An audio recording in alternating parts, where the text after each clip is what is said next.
सुपरग्रेड्स YouTube channel and finally IIM Shillong ने अपने application process को स्टार्ट कर दिया है for the prestigious IPM programme. कल इवनिंग तक यानी कि 18 जून की शाम तक केवल रजिस्ट्रेशन ही स्टार्ट हुए थे। Only you could register your account, but today you can complete your entire application process for the IPM program. तो आज की वीडियो में लेट्स सी कि स्टेप बाय स्टेप प्रोसेस क्या है, what is the form going to look like, what are the essential documents and what is the important information और the mandatory information that you need to fill to complete this form. So without any further ado let's get started. सबसे पहले as I always say आपको I am Shillong की official website पर जाना है।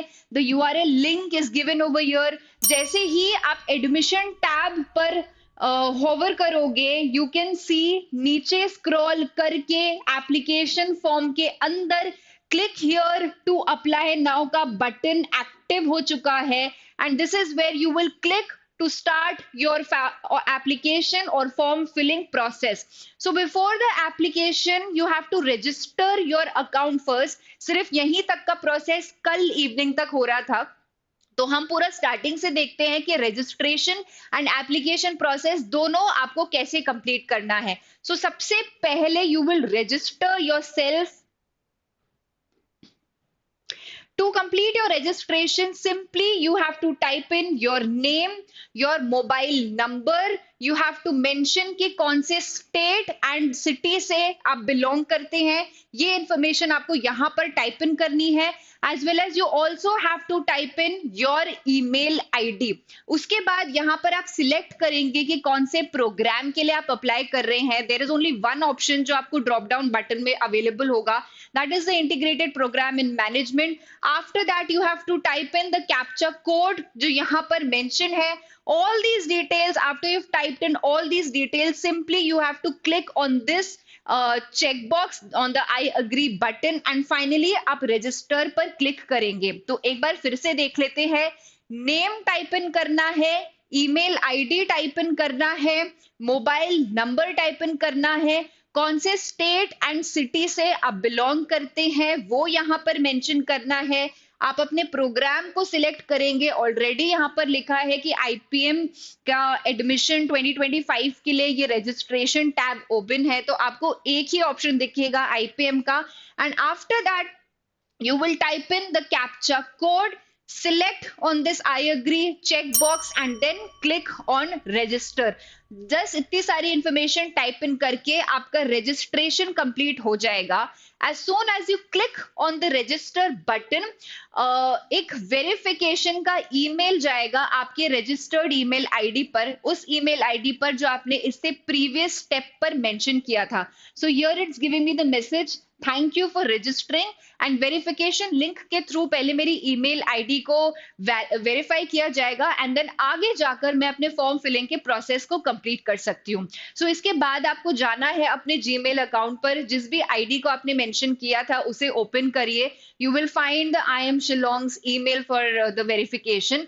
ऐसे ही जैसे आप नीचे स्क्रॉल करोगे वहां पर नीचे आपको आपकी क्रेडेंशियल्स भी मेंशन होंगे, that are your login credentials.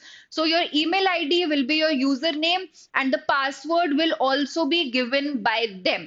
तो after this process there are two ways that you can log in. आपके ईमेल पर ही नीचे एक वेबसाइट का लिंक होगा, उस लिंक पर क्लिक करके आप रीडायरेक्ट हो जाओगे टू दिस पेज एंड सीधे आप बिना लॉगिन के भी अपने फॉर्म फिलिंग के प्रोसेस को स्टार्ट कर सकते हो।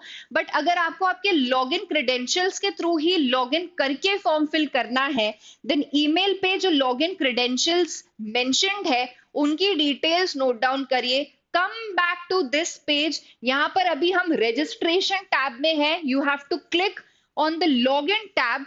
लॉगिन टैब में आपसे user ID which is your email ID and password जो आपको ऑलरेडी आपकी ईमेल पर मेंशन्ड है, जो आई एम शिलोंग ने ईमेल आपको किया था, वहां से आप पासवर्ड कॉपी पेस्ट करेंगे लॉगिन पर and then you will click on the login button and this is where you will land. इन दोनों ही तरीकों से आप अपने डैशबोर्ड को एक्सेस कर सकते हैं। So here you can C that currently this is how my dashboard is appearing to be. अभी मेरा एप्लीकेशन प्रोसेस मतलब एप्लीकेशन प्रोसेस कंप्लीट नहीं हुआ है, इसलिए यहाँ पर सभी कुछ नो दिखा रहा है. अब हम एप्लीकेशन प्रोसेस को एप्लीकेशन मतलब फॉर्म फिलिंग के प्रोसेस को स्टार्ट करते हैं. सो यहाँ पर आपको आना है. ऑल एप्लीकेशन फॉर्म्स के अंदर you will find a tab called application forms. This is where you will click, and as soon as you click that button, this is how your screen is going to look like. So now I have finally the apply now button. Apply now button say I will start my form filling process. As you can see, there are total 4 steps to this form. सबसे पहले आपको personal details mention करने हैं. Then you have to mention your parental details. After that, you have to submit your educational details. And lastly extra curricular activities के बारे में आपको details या इंफॉर्मेशन मेंशन करना है. And then you will be directed to the payment gateway. So सबसे पहले we'll start with the personal details. Personal details में यू हैव टू सबसे पहले upload your passport size photograph. As you can see maximum size is 5 MB and JPG format में ही allowed है. So upload your photograph. क्योंकि I am Amritsar IP MAT Indore के scores accept कर रहे हैं, तो मैंडेटरी है कि आपको आपके आईपी मैट का रजिस्ट्रेशन नंबर सबमिट करना है, रजिस्ट्रेशन नंबर मेंशन करना है. And then this particular category, that is automated permanent academic account registry student ID card is not mandatory to be filled up. The thing that you need to keep in mind is जितने भी columns हैं, जितने भी tabs हैं जहां पर asterisk marked है, red colour का स्टार मार्क्ड है, सिर्फ वो ही आपके मैंडेटरी टैब्स है, वहां पर आपको इंफॉर्मेशन फिल आउट करना है. But any other tab that does not have the red asterisk is not mandatory to be filled up. So all this information, both of these information are mandatory. You have to upload your photograph and you have to mention your IP MATs registration number. नीचे जब हम scroll करेंगे तो अब हमें और personal details mention करने हैं. So the name is already auto filled क्योंकि इससे पहले रजिस्ट्रेशन के टाइम पर हम ये इंफॉर्मेशन डाल चुके थे, मेंशन कर चुके थे, तो वहीं से एक्सट्रैक्ट होकर यहाँ पर ऑटो फिल्ड है. Now you have to select your ID proof. So you can select your license or your voter ID card or your PAN card, whatever ID you have chosen, you have to mention that particular ID's number over here. उसके बाद आप अपना gender select करेंगे. You will select your date of birth. You will select your blood group, nationality and category. So आप SC ST select कर सकते हैं and others select कर सकते हैं. अदर्स के ऑप्शन में general and OBC already implied रहेगा. So here I am selecting either general or OBC. आगे जाकर ईमेल आईडी ऑटो फिल्ड आएगा because that information I had already filled during my registration process. Alternate email ID is not mandatory क्योंकि यहाँ पर star mark नहीं है. Mobile number already filled आएगा because ये इंफॉर्मेशन भी मैं ऑलरेडी मेंशन कर चुकी थी. And after that alternate mobile number again is not mandatory. इसके बाद हम और नीचे स्क्रॉल डाउन करेंगे. So it's asking candidates belonging to PWBD or PW category, you have to select yes or no. जैसे भी आपके केस में applicable है, that particular option of yes or no आपको यहाँ पर select करना है. And then to wrap this section up, you have to fill your address details. So आपको correspondence address की details यहाँ पर mention करने हैं. Your state, country, district, city and your entire address and your PIN code as well. All of these information except for the address line 2 is mandatory to be filled up. Finally, last question यहाँ पे पूछा जा रहा है कि आपका permanent address और correspondence address same है या नहीं.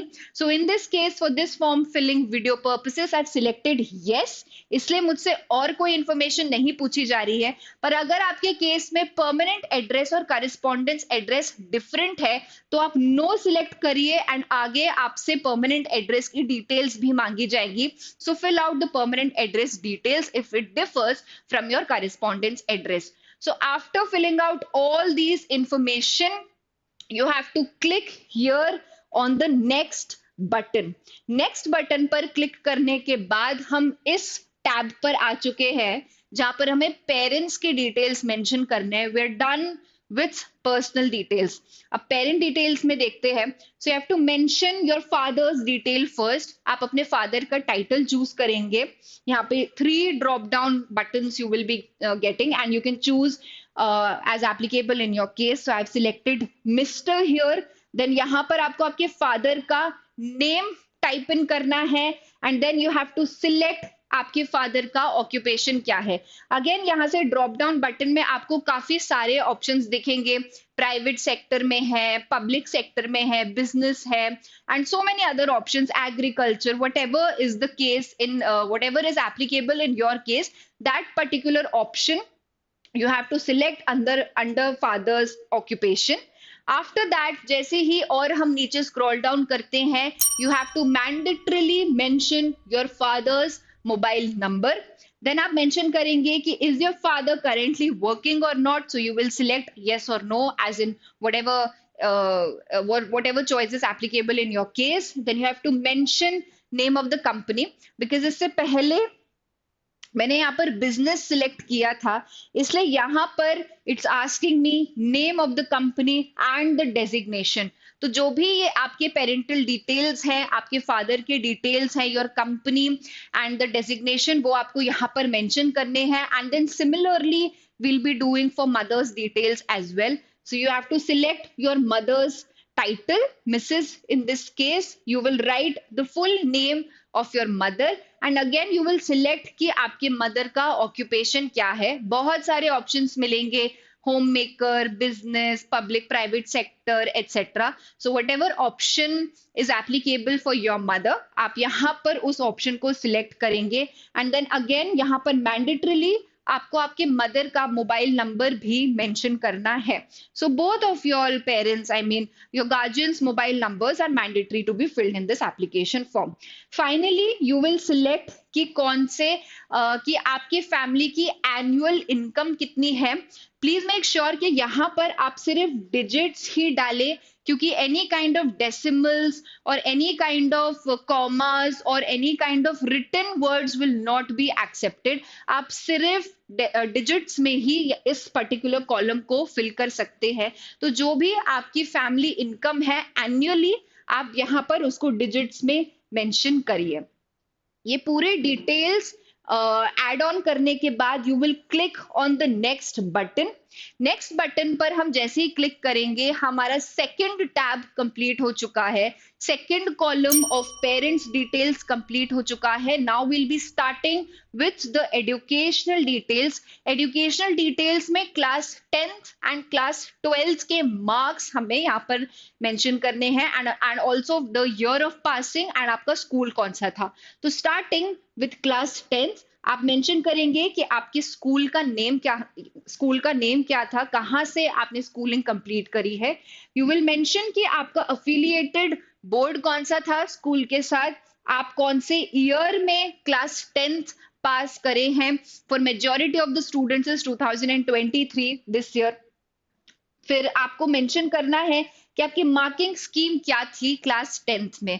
तो जनरली मतलब 2 ही कैटेगरीज होते हैं, there are percentage and then there is CGPA. So अगर आप परसेंटेज फॉर्मेट में आपके रिजल्ट्स रिलीज हुए थे तो आप परसेंटेज सिलेक्ट करके आप अपने परसेंट की वैल्यू यहाँ पर मेंशन करेंगे। पर अगर आपके केस में सीजीपीए था तो आप सीजीपीए चूज करके सीजीपीए की वैल्यू यहाँ पर डाल सकते हैं।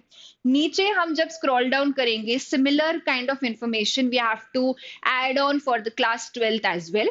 सो अगेन क्लास 12th के लिए आप इंस्टीट्यूट नेम मेंशन करेंगे कि कौन से स्कूल से आपने क्लास 12th को कंप्लीट किया है। You will mention the board exams that you have appeared for.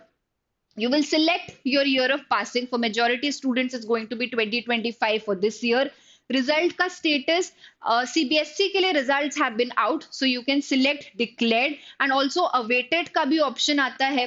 तो for any of you out there जिनके रिजल्ट्स अभी तक नहीं आए हैं, तो आप अवेटेड के ऑप्शन को चूज कर सकते हैं, एंड जिनके रिजल्ट्स डिक्लेयर है, आउट है, आपको पूरी इंफॉर्मेशन है कि आपके कितने परसेंट या CGPA आपने स्कोर किया है, for you can select the declared option and then you will select again कि marking scheme क्या थी, percentage था कि CGPA था। यहाँ पर आपने जो परसेंट स्कोर करे हैं उस परसेंट को आप मेंशन करेंगे। अब यहाँ पर एक चीज बहुत ध्यान से सुनना, नीचे यहाँ पर हमें बेस्ट ऑफ 4 सब्जेक्ट्स के मार्क्स डालने हैं इन आर क्लास 12th।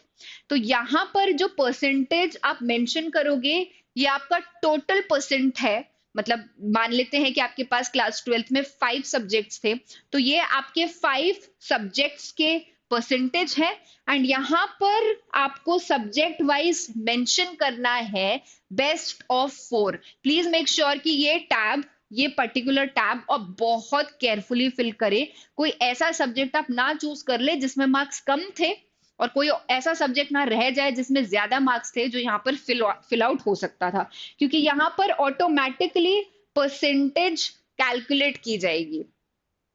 तो सबसे पहले लेट्स सी कि कौन से 4 सब्जेक्ट्स हैं जो for this form filling purposes I have selected mathematics, marks obtained 95, total मतलब मैक्सिमम मार्क्स आपके 100 मार्क्स होते हैं, एंड परसेंटेज यहाँ पर ऑटो फिल्ड आएगा, ऑटो कैलकुलेटेड किया जाएगा। Then I selected English, again मैंने मेरे मार्क्स कितने मैंने स्कोर करे हैं क्लास 12th में, that I mentioned over here. Maximum marks कितने मार्क्स का पेपर होता है वो मेंशन किया, एंड परसेंट अपने आप कैलकुलेट हो गया। अगेन यहाँ पर 2 सब्जेक्ट्स और के मार्क्स हमें इसी तरीके से इसी ऑर्डर में फिल करने हैं। So I selected history and economics, again I mention कि मेरे मार्क्स ऑब्टेन कितने हैं, टोटल मार्क्स कितना, मतलब कितने मार्क्स का पेपर आता है, और परसेंटेज यहाँ पर ऑटोमेटिकली उसने कैलकुलेट कर लिया है। So again I would just like to say make sure that you have selected your top 4 subjects जिसमें आपके सबसे ज्यादा क्लास 12th में मार्क्स आए हैं। After filling out all this information, the last question on this page that is being asked is, do you have a gap year, मतलब क्या आपने ड्रॉप लिया था, are you a dropper student. तो अगर आपने ड्रॉप लिया था तो आप यस सिलेक्ट करिए, if you have not taken any drop तो आप यहाँ पर नो सिलेक्ट करिए। After that you will click on the next button, and finally हम अपने फॉर्म फिलिंग के प्रोसेस के लास्ट टैब में आ चुके हैं, एक्स्ट्रा करिकुलर एक्टिविटीज। अभी तक हमने पूरे 3 टैब्स फिल कर लिए हैं, personal details, parental details and educational details. अब एक्स्ट्रा करिकुलर एक्टिविटीज के टैब में, so all of this information is not mandatory कि आप डालो, बट क्योंकि यहाँ पर स्पेसिफिकली मेंशन किया जा रहा है, एक्स्ट्रा करिकुलर एक्टिविटीज के ऊपर फोकस किया जा रहा है, तो it is best if you have any kind of extracurricular activities that you have participated in on a consistent basis, आप उन सब इंफॉर्मेशन को यहाँ पर मेंशन करिए। नीचे जाकर जब हम इस फॉर्म को और स्क्रॉल करेंगे तब 2 ऐसे क्वेश्चंस आएंगे, काइंड ऑफ ऐसे काइंड ऑफ क्वेश्चंस जो मैंडेटरी हैं आपको फिल आउट करना, बट उसके पहले हम देखते हैं कि क्या क्या क्वेश्चंस पूछे जा रहे हैं। तो सबसे पहले आपके हॉबीज या अचीवमेंट्स पर बात हो रही है। So if you do not have any concrete achievements, make sure to put in और मेंशन योर हॉबीज। जो if you are a badminton player, if you are a chess player, आपको chess खेलना पसंद है, या आपने वॉलंटियरिंग वर्क किया हुआ है, आपने ट्यूटरिंग किया हुआ है स्टूडेंट्स का, आपसे छोटे ग्रेड्स के स्टूडेंट्स को आप मेंटर करते हैं, तो कुछ भी अगर इस तरह की आपकी हॉबीज है, make sure to mention them. And if you have any kind of achievements, inter school competition, any kind of achievements, if state level competitions, whatever you have participated in, if you have any achievement, then that is the best place to put. So here for this form's purposes, I've just written achieve first place in inter school chess competition. नीचे जब हम scroll करेंगे तो scholastic tab आ रहा है. So any kind of activity that involves your intellectual skills comes under scholastic activity. So मान लीजिए आपने NTSC में पार्टिसिपेट किया है, आपने ओलंपियाड्स में पार्टिसिपेट किया है, क्विज कॉम्पिटिशन्स, किसी भी तरह के इंटेलेक्चुअल एक्टिविटीज में इफ यू हैव पार्टिसिपेटेड और one something, then this is the tab that you should put that information in. After that you will mention कि कौन से sports में आप involved थे. So any kind of sports, whatever sports you have chosen in your class 10th 12th या जो भी आप रेगुलर बेसिस पे स्कूल के बाहर भी खेलते हो, तो आप यहाँ पर मेंशन करिए. आफ्टर दैट यहाँ पर और पूछा जा रहा है कि any other extra curricular activities जो इन ऑप्शंस में मेंशन नहीं थी. तो अगर आपको ऐसा लगता है कि कुछ भी ऐसा एक्स्ट्रा करिकुलर एक्टिविटी था जो आपने पार्टिसिपेट किया है, जिसमें आप रेगुलरली इन्वॉल्व थे, जिसमें बट वो आप इन ऑप्शंस में इससे पहले वाले ऑप्शंस में डाल नहीं पाए, तो यहाँ पर वो सारे इंफॉर्मेशन आप मेंशन कर सकते हैं. Now all these tabs are not mandatory to be filled out, but it is a advice from Supergrades डायस कि इनको आप ब्लैंक मत छोड़िए. अगर आपके पास कुछ कॉन्क्रीट है बोलने के लिए, if you have even one hobby जिस पर आप अपने पीआई राउंड में बात कर सकते हैं, तो प्लीज मेक श्योर कि आप उस हॉबी को यहाँ पर जरूर मेंशन करें. आफ्टर दैट हम नीचे स्क्रॉल करेंगे and then we'll see the two mandatory questions. So यहाँ पर the first question is who am I. So you have to write a 300 to 500 word essay. 300 से लेके 500 वर्ड्स के बीच में ही आपको एस्से लिखना है on the topic who am I, based on your life experiences. What do you think your life has shaped you out? जिस तरीके से आपकी लाइफ एक्सपीरियंसेस के बेसिस पर आप अपने आप को देखते हैं, what do you think about yourself, what are your hobbies, what are you passionate about, इस तरीके से आपको इन पॉइंटर्स को लेकर 300 to 500 वर्ड का एक एसे लिखना है.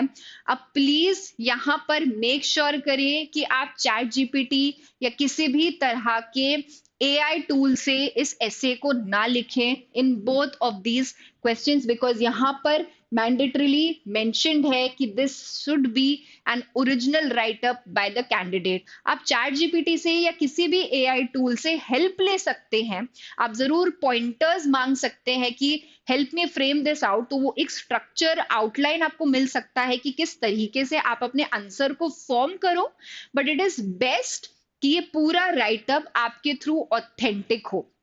So first essay that you have to write is on who am I. The second essay you have to write is on the topic what is your idea of a beautiful life and why.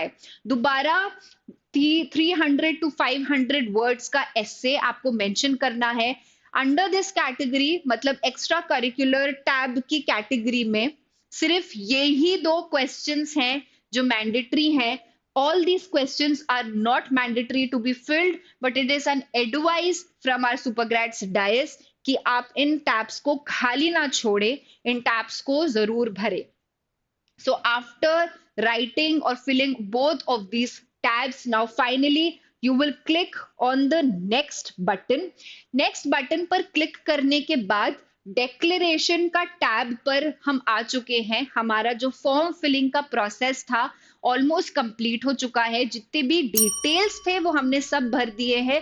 Now is the time to declare and now is the time to preview the form कि in case कुछ भी mistake है जो आपको rectify करना है, इस time पर आप कर सकते हैं. तो यहां से आपका डिक्लेरेशन मेंशन्ड है. आप और नीचे स्क्रॉल डाउन करेंगे तो आपको फॉर्म प्रीव्यू का बटन दिखेगा. प्रीव्यू करिए, जितने भी आपने डिटेल्स मेंशन करे हैं सब एक्यूरेट है कि नहीं. कुछ अगर एरर है, कुछ चेंज या मॉडिफिकेशन है तो अभी ही कर लीजिए, क्योंकि इसके बाद आपका पेमेंट गेटवे आ जाएगा. So after you have checked your entire form, you will click on the continue button. Continue button पर क्लिक करने के बाद हम फाइनली पेमेंट के ऑप्शन पर आ चुके हैं. Now I had selected other in my category, so others में जनरल एंड ओबीसी आ जाते हैं.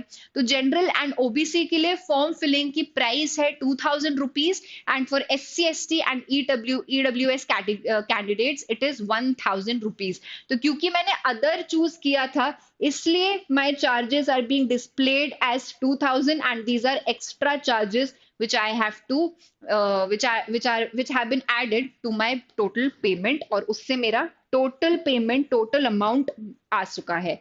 Now I will select on make payment section, make payment button, and finally I'll be redirected and I can complete my payment process, और मेरे I am Shillong का form filling complete हो जाएगा. This brings me to the end of the video. पूरी detail में मैंने discuss कर लिया है कि कैसे आपको आई एम शिलोंग के फॉर्म को फिल आउट करना है. कुछ भी डिटेल्स आपको चाहिए या कुछ भी डाउट है आपके माइंड में किसी भी टैब को लेकर, तो प्लीज कमेंट सेक्शन में मुझे बताइए कि आपके क्या डाउट्स हैं. बिना अपने क्वेरीज को सॉल्व किए, बिना अपने कंसर्न्स को सॉल्व किए प्लीज फॉर्म को मत भरना. कुछ एरर नहीं होना चाहिए, क्योंकि एक बार पेमेंट कर दिया तो फिर बहुत दिक्कत में आ जाओगे. इसलिए कमेंट सेक्शन का यूज करो, मुझे अपने डाउट्स बताओ, and I will solve them one by one. Thank you everyone for watching this video and all the very best.